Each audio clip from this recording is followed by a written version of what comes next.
How do everybody? So I've got another video now, obviously. Sorry for not having one out for a few days. Been very busy with work and unfortunately there's only a limited number of hours in each day.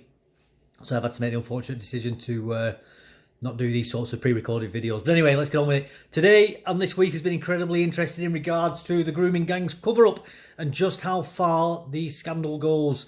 We've actually been seeing, and I will attach a video to the end of this, Reform UK asking some very, very uncomfortable questions. And these are the sorts of questions that would not have been dreamt about being asked in Parliament only a year ago. We are seeing monumental swings in the Overton window on what is actually acceptable to be said in Parliament.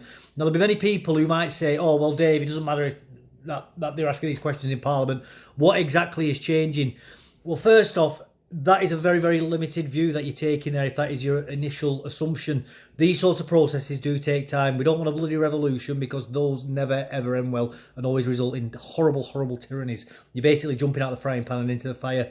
Secondly, what is happening today is called normalisation, where Rupert Lowe and Nigel Farage are asking the sorts of questions like, are we going to deport not only the criminals, but also the family members who were silent or even went as far as covering up these crimes? And why are we not charging people who were involved in the cover-ups, like police and councillors, with criminal offences and sending those people to prison? Just getting those ideas out into Parliament and in the public psyche is incredibly important, because what will also happen now is people from various constituencies will feel emboldened to go up to their local MP and start asking them very, very uncomfortable questions, especially if they fall on the side of the argument of wanting to protect those gangs and keep these crimes covered up. For example, although I do not suggest harassing her, Jess Phillips, a woman who is supposed to be in charge of safeguarding women and children. That's what her ministerial role is. She hasn't met one single victim of these crimes. Not one. Her constituents need to be asking her some very, very awkward questions at her surgeries. Obviously in a legal and lawful manner. I do not suggest harassing these people. I absolutely do not suggest just cold calling them or anything like that. But absolutely do turn up to a booked appointment at the surgeries and do ask them questions. It is your legal right to do so if you're a constituent of that MP. Another thing as well that's been very interesting is today, I'll share a link below as well, is Dr. Steve Turly, a very prominent YouTuber and political critic and observer, has also been commenting and doing very in-depth analysis on the scandal of the cover-up. And people again might say, well, what does that matter? It's incredibly important because the man, has, for a start, has 1.25 million subscribers. He's no small potatoes channel. But also, when a man like Steve Turley, who's very middle of the road, very milquetoast conservative, very uncontroversial, you know, he's a sort of I just want free speech and to grill sort of conservative. You know, I love, you know, I just want my kids to go to church on a Sunday and get left alone. You know, not a very, very uncontroversial man. When he is covering these sorts of topics, that means that it is broken out into regular common parlance and people will start discussing this en masse. This whole topic is getting massive momentum, and it is really going to destroy the whole new liberal world order that the 20th century has foisted upon us and caused absolute misery and destruction amongst many communities in the Western world. I'm going to leave it at that. Very short video. I'll attach the Rupert Lowe speech now in Parliament. That's about 4 minutes. Please watch it to the end. The guy raises some incredibly salient and incredibly important points. Enjoy. Madam Deputy Speaker, given that the opposition amendment has been accepted, I'm not going to stand here and outline my disgust at what has happened with regard to the historic grooming gang scandal.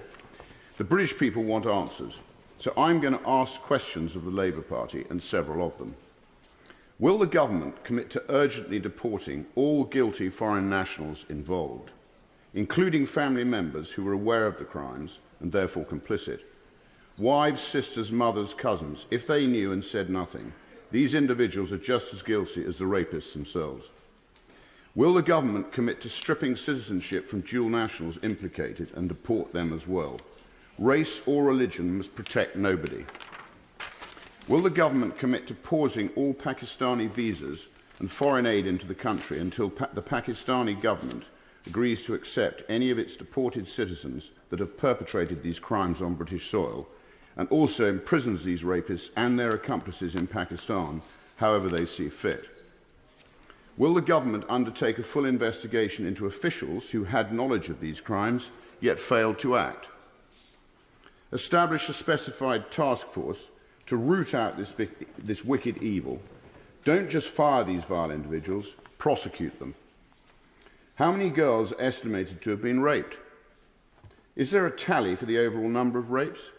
Horrifyingly, it may well be in the millions. We just don't know. How many vulnerable young girls are estimated to still be involved in these gangs? If there is no estimate figure, why not? Will a regular update be published detailing ongoing prosecutions and sentencing? Will the government publish a full nationality breakdown of those convicted for such offences, along with the location of their crimes? How many known foreign rapists per town, per region? Will they publish a breakdown of the immigration status of those involved? On what grounds were they in the UK? Do they have previous convictions? How many foreign nationals found guilty have been released but not deported? And how many re-offences... I'm going to carry on if that's right. How many re-offences have occurred since release? How many of these monsters are walking on the same streets as the girls they raped and abused? One report suggested a victim had come face to face with her rapist in the supermarket. Is the government comfortable with that? How many of the foreign rapists were in receipt of any form of state benefit? Would the honourable member give I'm going to carry on if that's right. How many released currently receive any state benefit? How many children have been born following a rape from these men? How many have been given access to the child against the mother's wishes? And how many have used the child as a route to remain in the UK? Will the government commit to preventing this in future? How many deportations have been blocked due to the rapist's right to a family life or other ECHR influences? Will the government set up a dedicated, confidential and accessible official process for whistleblowers to safely raise their concerns regarding foreign rape gangs, ensuring it is safe, secure and easy to find? Will the government release all court transcripts relating to these cases so the British people can understand just part of the horror for themselves? How many of these documents have been hidden due to the cost of release? This should not be an obstacle to transparency on these trials. Will lifelong sentences now be considered for those British citizens involved in the crimes, but also those in positions of power who acted to cover up the scale of the abuse? Which politicians, local and national, had knowledge of these events but failed to act? Again, going as far as to actively conceal what was truly happening. These are the facts that the British people want to know and the British people deserve to know.